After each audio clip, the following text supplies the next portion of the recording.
ಇನ್ನು ಅಧಿಕಾರ ಶಾಶ್ವತ ಅಲ್ಲ ಅನ್ನುವಂಥ ಹೇಳಿಕೆಗೆ ಸತೀಶ್ ಸ್ಪಷ್ಟನೆ ಕೊಟ್ಟಿದ್ದಾರೆ. ಸತೀಶ್ ಜಾರಕಿಹೊಳಿ ಇವತ್ತಾಗ್ಬೋದು, 3 ತಿಂಗಳ ನಂತರ ಆಗ್ಬೋದು, 30 ತಿಂಗಳ ನಂತರ ಬೇಕಿದ್ರೂ ಆಗ್ಬೋದು, ಅಥವಾ 10 ವರ್ಷದ ನಂತರ ಬೇಕಾದರೂ ಆಗ್ಬೋದು. ಇದು ಅಧಿಕಾರ ಶಾಶ್ವತ ಅಲ್ಲ ಅನ್ನುವಂಥ ಹೇಳಿಕೆಗೆ ಸಂಬಂಧಪಟ್ಟಂಗೆ ಸತೀಶ್ ಜಾರಕಿಹೊಳಿ ಕೊಟ್ಟಿರುವಂಥ ಸ್ಪಷ್ಟನೆ, ಮಂಗಳೂರಿನಲ್ಲಿ ಅವರು ಕೊಟ್ಟಿರುವಂಥ ಸ್ಪಷ್ಟನೆ ಇದು.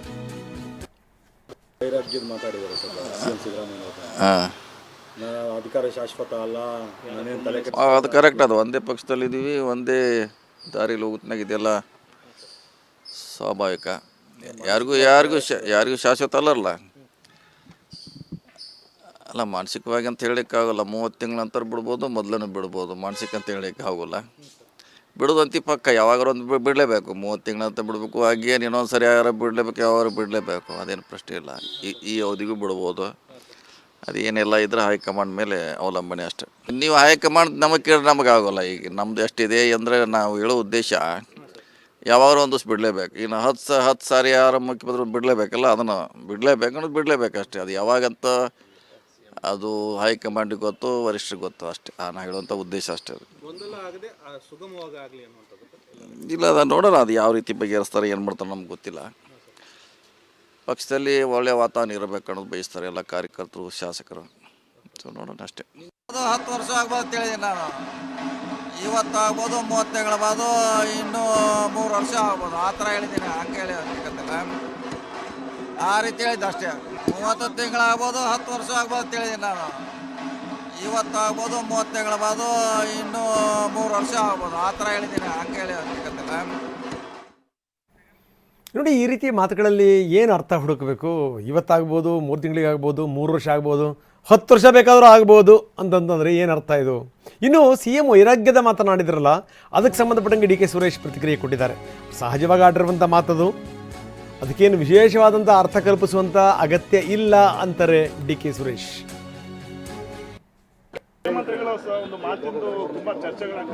ಇಲ್ಲ, ಅದು ಮುಖ್ಯಮಂತ್ರಿಗಳು ಸಹಜವಾಗಿ ಯಾರ ಹತ್ರನೂ ಮಾತಾಡಿರ್ತಕ್ಕಂಥದ್ದು ಅಷ್ಟೇ ಹೊರತು ಅದಕ್ಕೇನು ಮಹತ್ವ ಕೊಡುವಂಥದ್ದಲ್ಲ. ಸೊ ಹಾಗಾಗಿ ಅದರ ಬಗ್ಗೆ ಹೆಚ್ಚು ವಿಶ್ಲೇಷಣೆ ಮಾಡುವಂಥ ಅವಶ್ಯಕತೆ ಇಲ್ಲ. ಇಲ್ಲ, ಅದು ಮುಖ್ಯಮಂತ್ರಿಗಳು ಸಹಜವಾಗಿ ಯಾರ ಹತ್ರನೂ ಮಾತಾಡಿರ್ತಕ್ಕಂಥದ್ದು ಅಷ್ಟೇ ಹೊರತು ಅದಕ್ಕೇನು ಮಹತ್ವ ಕೊಡುವಂಥದ್ದಲ್ಲ. ಸೊ ಹಾಗಾಗಿ ಅದರ ಬಗ್ಗೆ ಹೆಚ್ಚು ವಿಶ್ಲೇಷಣೆ ಮಾಡುವಂಥ ಅವಶ್ಯಕತೆ ಇಲ್ಲ. ಇನ್ನು MB ಪಾಟೀಲ್ ಬೇರೆದೇ ರೀತಿಯ ವಾದವನ್ನು ಮಂಡಿಸ್ತಾರೆ. ರಾಜಕೀಯ ಅನ್ನುವಂಥದ್ದು ಶಾಶ್ವತ ಅಲ್ಲ, ಇದು ಸತ್ಯವಾದ ಮಾತು. ನಮ್ಮನೆ ಆಸ್ತಿನೂ ಅಲ್ಲ, ಯಾರ ಆಸ್ತಿನೂ ಅಲ್ಲ, ಜೊತೆಗೆ ಮನುಷ್ಯ ಕೂಡ ಶಾಶ್ವತ ಅಲ್ಲ. ಸಿದ್ದರಾಮಯ್ಯ ಆಡಿರುವಂತಹ ಮಾತಲ್ಲಿ ಸತ್ಯ ಇದೆ ಅನ್ನುವಂಥ ಮಾತನ್ನು ಕೂಡ ಪಾಟೀಲ್ ಹೇಳ್ತಾರೆ.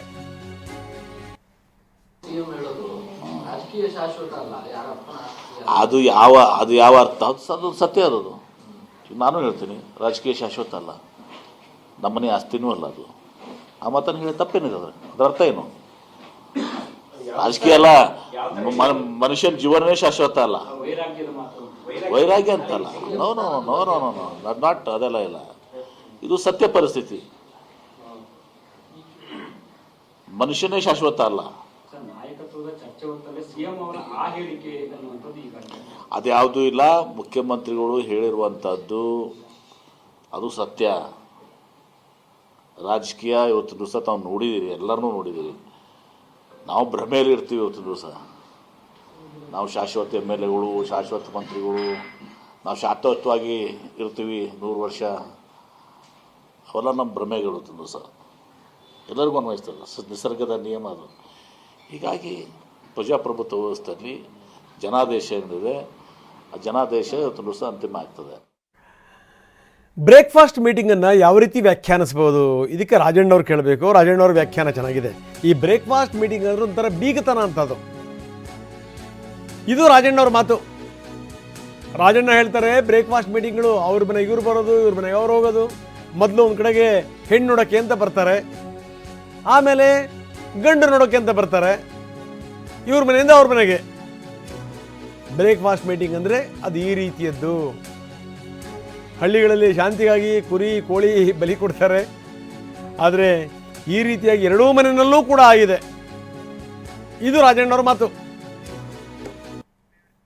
ನಾನು ಈ ಬ್ರೇಕ್ಫಾಸ್ಟ್ಗಳಿದಾವಲ್ಲ, ಇವು ಹೆಂಗೆ ಅಂದರೆ ಬೀಗತನ ಮಾಡ್ದಂಗೆ ಮೊದಲು ಹೆಣ್ಣು ನೋಡೋಕೆ ಹೋಗ್ತಾರೆ ಫಸ್ಟು. ಹೆಣ್ಣು ನೋಡ್ಕೊಂಡು ಬರ್ತಾರೆ.